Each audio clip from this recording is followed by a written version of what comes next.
Ito yung aking ginawang ginger pickle 3 years ago. Ito na lang po yung natira. So, gagawa na ulit tayo ng panibago. Kaya ito guys.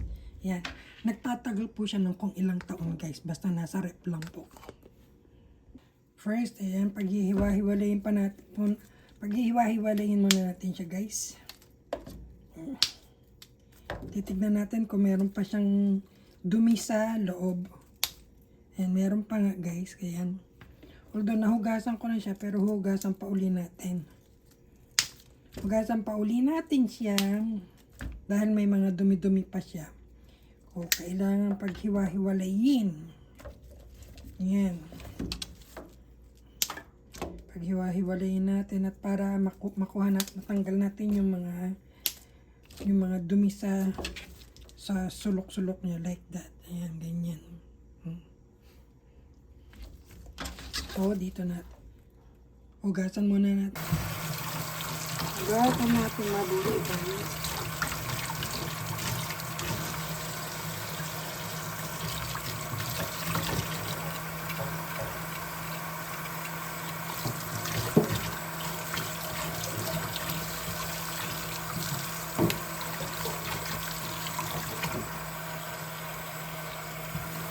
Ayan, tanggalin. Kakayurin lang po natin ng kutsilyo yan. Hanggang sa malinis natin siya.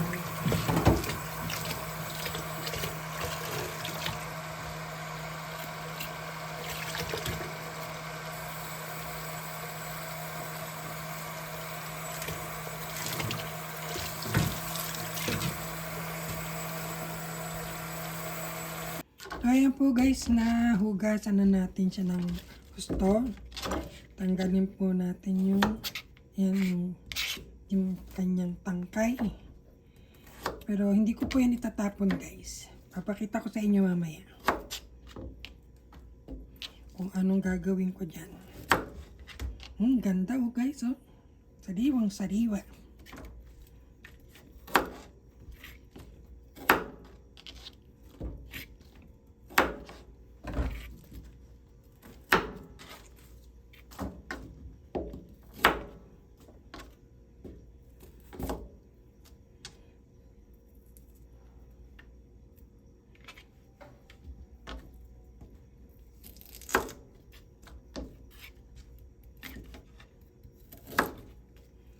Ayan guys, nahiwa na natin siya.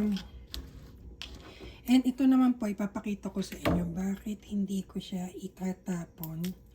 Kasi po guys, ito pag binalatan to, ayan, mga ganyan po, pwede nyo pa yung ilagay pwede nyo isama dyan. Kasi yan po yung pinaka malutong.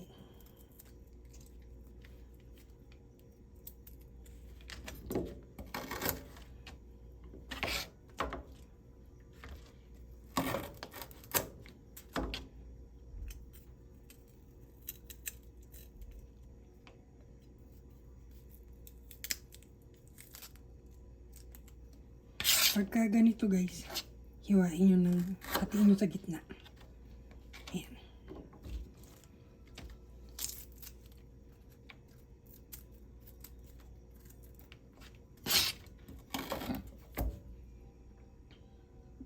So ayan po guys, naghanda ako ng tubig dito sa bowl. And then, ito po yung ating yadyaran. Lagyan natin dyan, ipatong natin. And then, ito po, isa-isa nating yayadyarin.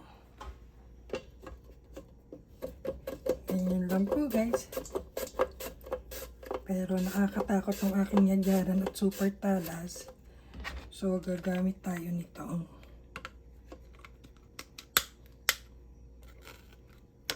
Dahil nakakatakot siya guys.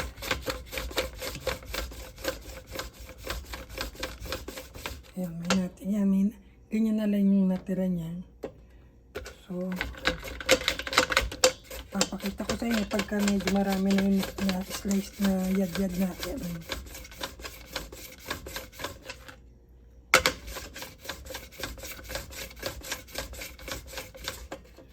Ayan.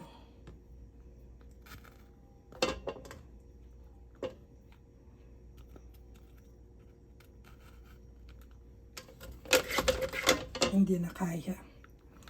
So, patayo. Tagiliran.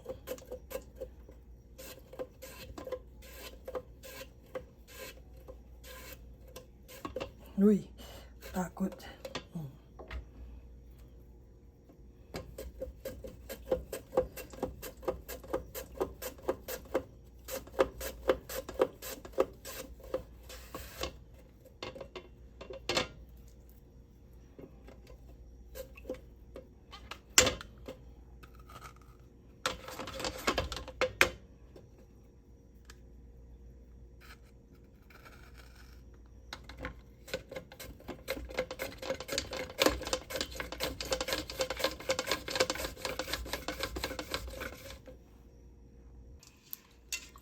So, ayan po guys, nayadyad ko na lahat yung ating luya. Isama natin yung, yung murang tangkay. And ibabad po natin siya ng mga 10 minuto. Saka po natin siya huhugasan ng bonggang-bongga. So, ngayon guys, habang nakababad yung ating luya, gagawa naman po tayo ng pagbababaran niya, suka.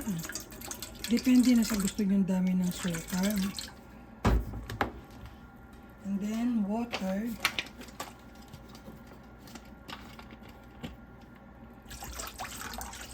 Mamaya na lang po natin i-adjust yung lasa niya. Tama na siguro to at konti lang naman yung ating luya. And, salt. Mga half spoon lang muna guys. And more on sugar po guys kasi maanghang po yan. Siguro mga half cup of sugar siya. Dadagdagan pa natin siya mamaya guys kung ano. And then haluin lang po natin. Dagdagan pa natin ng mga 1/4 teaspoon ng salt. And kulang pa siya sa asukal guys. So, dadagdagan natin. Ayan.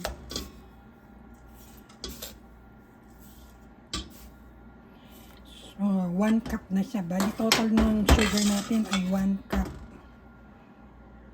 And after 10 minutes guys, ayan po, strain pa natin siya. Strain natin. Kita nyo guys, andyan yung kanyang mga dagta-dagta. Ayan o. Ayan.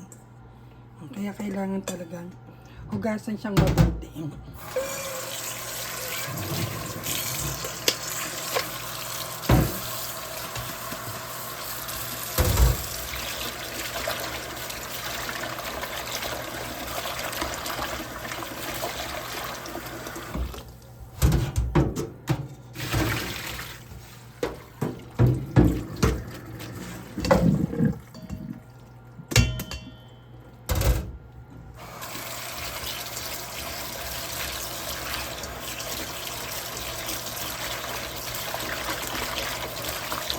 Mga 3 beses po natin siyang huhugasan guys. Para mawala yung dagta talaga yun.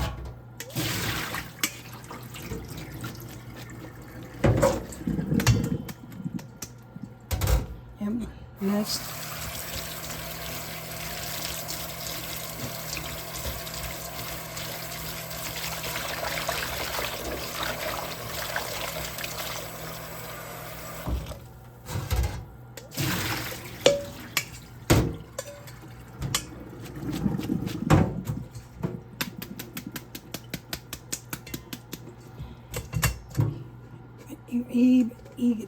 Pabayaan lang po natin. Set aside lang po natin ng mga 5 minutes para matanggal lang po yung excess water niya.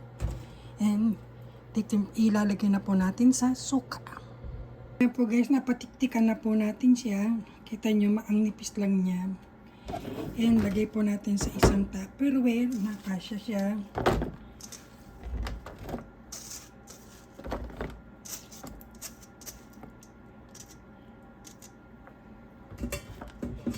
And itong ating tinimplahang suka na may konting asin at 1 cup ng